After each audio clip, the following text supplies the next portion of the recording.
Studies show there's an alarming rise in obesity in America, especially among kids. And while you can't always keep an eye on what your kids eat, you can try by brown bagging their lunch. And joining me now is registered nutritionist Tanya Zuckerbrot. She's got some great ideas, going to show us how. Good morning. Thanks for coming in. Good morning. Nice to see you. Now, we had all this great stuff out here, but the one thing that caught my eye right away was the big baddie over here, right? Yeah. And that's why this is here. This is here because for many parents, this seems an obvious choice to just grab something that's all packaged. You have your proteins and your crackers, and they think that they're giving their kids a sufficient lunch. But in fact, this is purely processed, and this is the kind of thing that we really just want to toss aside, and let's focus on things that are really going to give kids, you know, good nutrition. Studies have shown that children do get 1/3 of their daily caloric intake from lunch. So this is a really great opportunity to give all those kids the vitamins and nutrients that they need. Right. Now, but if your kids, though, are at school and you brown bag a lunch for them, make a healthy brown bag lunch, they might still eat the junk at the school, right? So it's about getting them trained to really like this stuff at home first, right? Absolutely. Well, one of the ways that you can get your kids excited about their lunch is including them in the preparation. Actually bring them to the supermarket, go up and down the aisles with them, and let them get empowered. Let them choose some of the foods. And you might have to do some policing, but if you're working together as a team, they're more likely to eat what they're given when they have their lunch. And I think a lot of this stuff is really good just if you start your kids early in this stuff, you won't have any problem. So let's start with some of this. What do we have here? We have some whole wheat wraps? Well, sandwiches are a typical fare that you find in children's lunch. And the idea is to make lunch exciting. So we have some wraps, and this is something that's really simple to do, and your kids will be more excited than the typical triangle cut of PB&J. Right. Here's another alternative: is cut the sandwiches into fun shapes. But one of the most important things is not necessarily just the shapes of the sandwich, but the kind of breads that you're using, and the focus is on whole grains. It's important to read the labels and see that you're getting 100% whole wheat. Yeah, because this is a big thing, because a lot of products that are out there, they say 12 grain or 7 grain. It's not 100% whole wheat, and it has to say it on the label. If it says wheat flour, that is not the same as whole wheat flour. So really look for that 100% whole wheat. But a lot of people look at it and they say, oh, but it says 7 grain and it's dark and it's all this, it must be whole, but they actually add molasses to make it look dark. Exactly correct. There is a lot of misleading labels out there, so it's important that you pick up the label yourself and really read. And as I just said, the first ingredient has to be whole wheat flour. All right, so look out there for 100% whole wheat. That's what you want to see on everything that you buy, because you can be fooled. Okay, you have tuna fish now in a convenient pack, right? It's very important to add protein to children's lunch. Protein's used to grow cells, so it's important for growth, as well as for giving kids a satisfying lunch that's going to stay with them. If you just feed them carbohydrates, within a few hours they might be hungry. Right, because the protein is what's going to sustain them hours and hours on throughout the day. So here we have some good examples of lean proteins. We have some turkey and some lean ham, which are available at most supermarkets.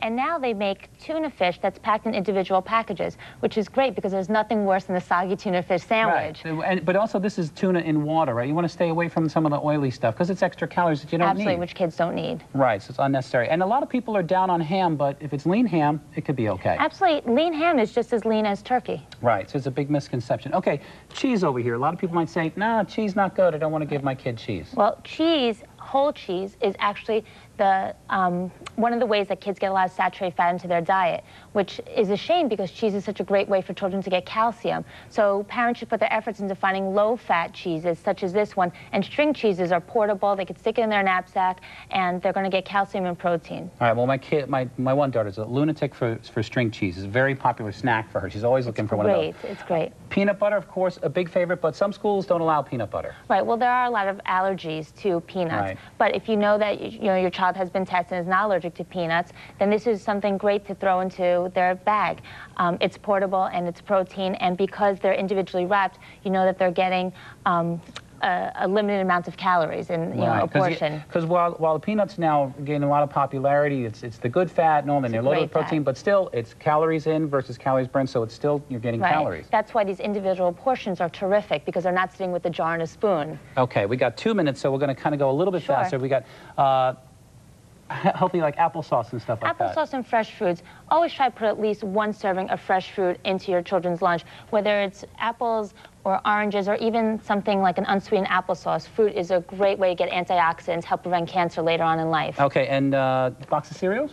And when we talk about snack items, many parents think to toss in cakes or cookies, but to throw in a box of cereal is actually going to be fortified with plenty of, B vitamins. So it's sweet, and it could satisfy that sweet tooth without giving them, too many overprocessed. But still, it's a little sugary, though. Like this Frosted Flakes is maybe a little sugary. Absolutely, but at least it's a controlled portion. And some jumbo cookies could be as much as 300 calories. This at most is going to be 150. Okay, obviously, carrots, peeled carrots are convenient. A little, what we call frogs on a log, right? Absolutely. Peanuts, raisins, and celery. And I just want to move down quickly because we're out of time, because a lot of kids like chips and things like that. And these are good alternatives for chips, right? Let's, like, for instance, baked chips. Right, because they're baked instead of fried, so you're going to save a lot of calories from the absence of all the oils.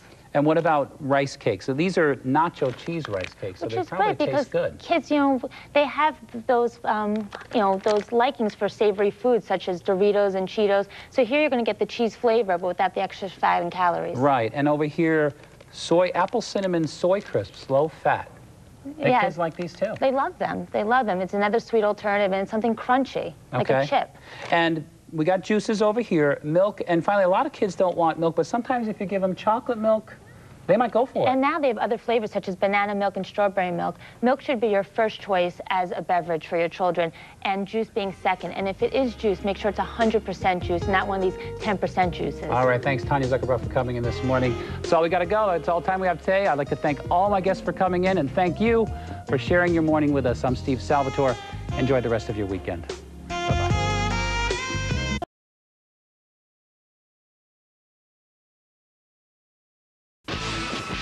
They're the stars who managed to stay fabulously thin.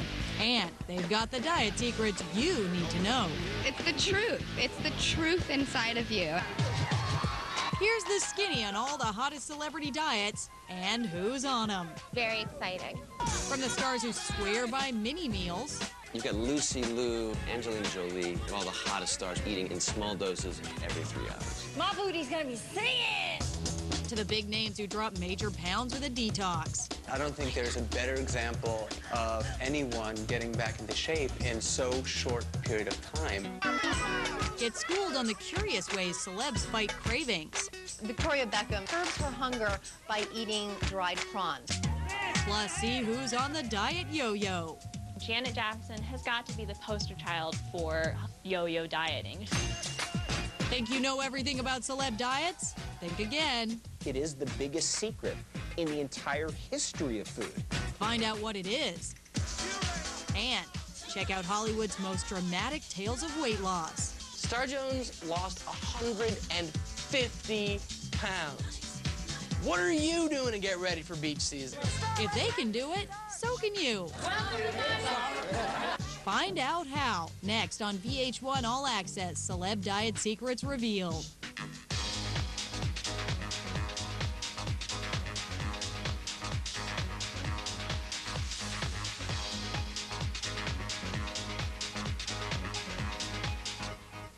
One thing about Vince Vaughn is that he's been a bachelor. Vince Vaughn is someone who's also lost and gained a lot of weight. You're getting a lot of volume of food for very few calories, so you get to fill up without eating a lot. Courtney Love is someone who we've seen lose and gain a lot of weight throughout the years. Then she fell out of the public eye, and then when she came back, it was like, oh my God, what happened to her? She gained all this weight. Have you ever woken up in the morning and brushed your teeth and then tried to drink orange juice? Mint and sweet do not mix. Fat-free candy are filled with these non-digestible starches, which cause you to be really gassy. It's the truth. It's the truth inside of you. The more strong-willed stars drop weight by just saying no to cravings. Hilary Duff just lost a ton of weight, and she says that she cut out French fries. My question is, how many French fries were you eating? Which is actually a plant that's found in South Africa. And Bushmen would eat hoodia when they'd go on long treks because it would stave off hunger. While hoodia is a natural herb, because it's not FDA regulated, it's not something that I would recommend. But beware of the downside to this tactic. If you don't control portions, you could find yourself eating double. If you're not watching your portion size, then you can end up eating more calories and end up gaining weight. It's not a lifestyle change. So while you may lose the weight very quickly, you're very likely to gain it back soon after. Raw chocolate is filled with antioxidants. It has even more antioxidants than green tea. But it's not going to help you to lose weight. It may help to fight cancer, but it's not going to make the numbers on the scale go down.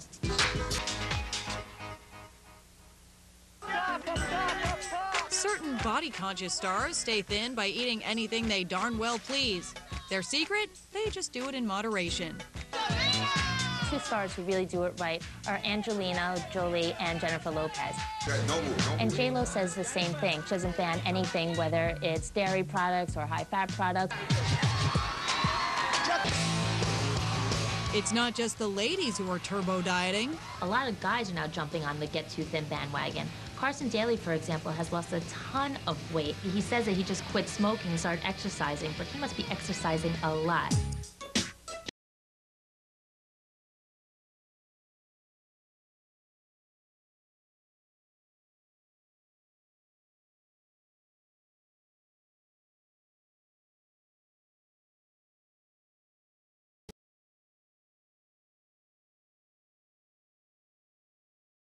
Well, you know, most people know that we need servings of fruit and vegetable every day, but did you know how much? It's 5 servings. The choices, of course, can be overwhelming. What's better for you, an apple or an orange? So here to help us compare apples and oranges, if we can do that, is nutritionist Tanya Zuckerbrot. Tanya, thanks very much for coming. Nice to have you with us. Now, we talk about the number of choices that are out there for people. Some choices are better than others when it comes to veggies and fruit. So let's start with comparing apples and oranges, or in this case, apples and pears.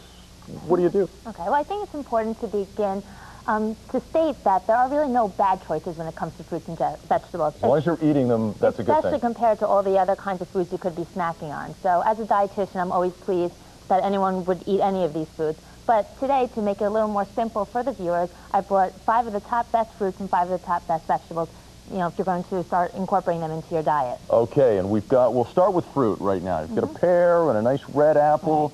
It looks delicious. Why can't people be more thrilled about eating this stuff? I grouped the pear and the apple together because when it comes to fiber content, they are equivalent. They both have around 4 to 5 grams of fiber per serving.